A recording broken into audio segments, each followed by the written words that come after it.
അദ്ദേഹം വാർത്താ സമ്മേളനത്തിൽ പറഞ്ഞ മറ്റൊരു കാര്യം, മുഖ്യമന്ത്രി ഈ നീതികേടിന് കൂട്ടുനിന്നു എന്നാണ്. മുഖ്യമന്ത്രി ഒരു നീതികേടിനും കൂട്ടുനിന്നിട്ടില്ല. അങ്ങനെ നീതികേടിന് കൂട്ടുനിൽക്കുന്ന ഒരാളല്ല മുഖ്യമന്ത്രി. കമ്മ്യൂണിസ്റ്റ് മൂല്യങ്ങൾ ഉയർത്തിപ്പിടിക്കുന്ന ഒരു നേതാവാണ്.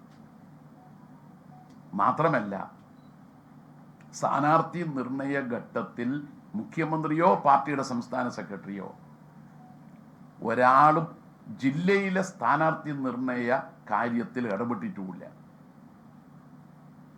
സ്ഥാനാർത്ഥികൾ ഓരോ മണ്ഡലത്തിലും ആരാവണമെന്നുള്ളത് അതത് ജില്ലാ സെക്രട്ടേറിയറ്റ് ചർച്ച ചെയ്ത് സംസ്ഥാന സെക്രട്ടേറിയറ്റിന് മുമ്പാകെ അവതരിപ്പിച്ച് പിന്നീട് മണ്ഡലം കമ്മിറ്റിയിലും വന്ന് സംസ്ഥാന കമ്മിറ്റി അവസാനം അംഗീകരിച്ചാൽ CPM-നെ സംബന്ധിച്ചിടത്തോളം ഇടതുപക്ഷ ജനാധിപത്യ മുന്നണിയുടെ സീറ്റ് വിഭജനത്തിൽ എത്ര സീറ്റാണോ ഉള്ളത് അത്രയും സീറ്റിൽ സ്ഥാനാർത്ഥികളെ പൂർണ്ണമായി തീരുമാനിച്ചു എന്നാണ് അതിനർത്ഥം.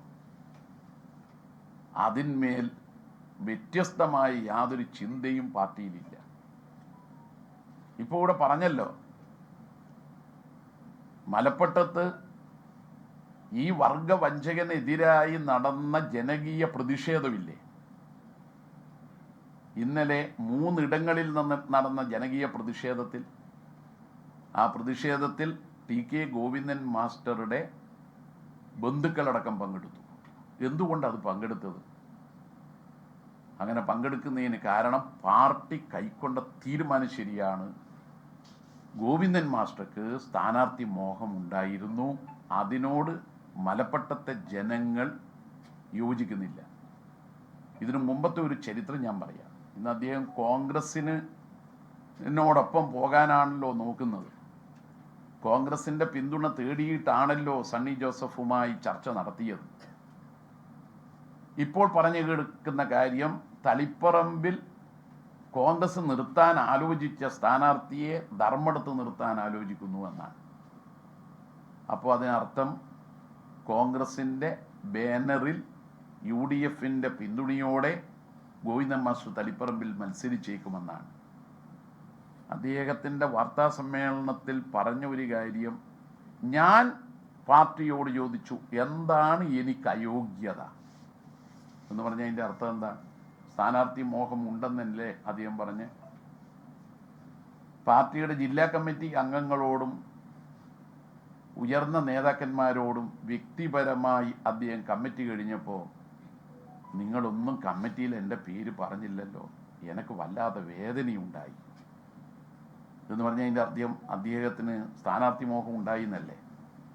സ്ഥാനാർത്ഥി നിർണയത്തിന് വേണ്ടിയുള്ള തീരുമാനം ബന്ധപ്പെട്ട പാർട്ടി കമ്മിറ്റികൾ ചർച്ച ചെയ്യുന്നതിന് മുമ്പ് അദ്ദേഹം എന്തിനാ പാർട്ടി നേതാക്കളെ കാണാൻ പോയത്? തന്നെ സ്ഥാനാർത്ഥിയാക്കണം എന്ന് പറഞ്ഞിട്ട്. അത് സ്ഥാനാർത്ഥി മോഹമല്ലേ?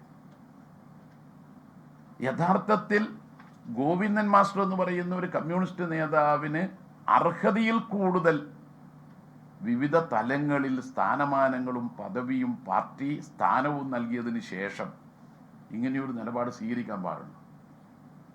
അതൊരു രാഷ്ട്രീയ വഞ്ചനയല്ലേ? ആ രാഷ്ട്രീയ വഞ്ചനക്കെതിരായിട്ടുള്ള പാർട്ടി പ്രവർത്തകന്മാരുടെയും അനുഭാവികളുടെയും രോഷപ്രകടനം മലപ്പട്ടത്ത് നിന്ന് ആരംഭിച്ചത് അത് തളിപ്പറമ്പ് മണ്ഡലത്തിൽ ഉടനീളം ഉണ്ടാവും. അദ്ദേഹം പല്ലിൽ കുത്തി നാറ്റിക്കുകയാണ്.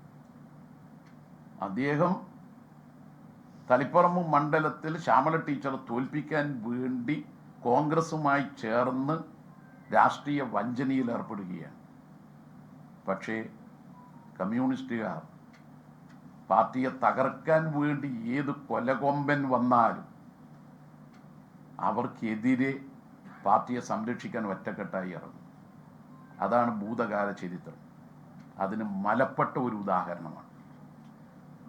മലപ്പട്ടത്ത് കുറച്ചു മുമ്പ് പ്രതിപക്ഷ നേതാവ് നിയമസഭയിൽ അവിടുത്തെ ജനങ്ങളെ അപമാനിക്കുന്ന ഒരു പ്രസംഗം നടത്തി. ആ പ്രസംഗം മലപ്പട്ടത്തെ ജനങ്ങൾ മുഴുവൻ അപമാനിക്കുന്നതായിരുന്നു.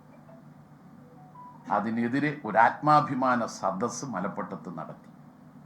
ഇപ്പോൾ കോൺഗ്രസിനോടൊപ്പം ചേരുന്ന പ്രതിപക്ഷ നേതാവ് അപമാനിച്ച, മലപ്പട്ടത്തെ ജനങ്ങളെ അപമാനിച്ച ആ പ്രശ്നത്തിൽ അന്ന് ആത്മാഭിമാന സദസ്സിൽ അധ്യക്ഷത വഹിച്ച് പ്രസംഗിച്ച TK ഗോവിന്ദൻ മാസ്റ്റർ ഇന്ന് അതേ പ്രതിപക്ഷ നേതാവിൻ്റെ പാർട്ടിക്കാരോടൊപ്പമാണ് ചേർന്ന് അപമാനിതനായി നിൽക്കുന്നത്.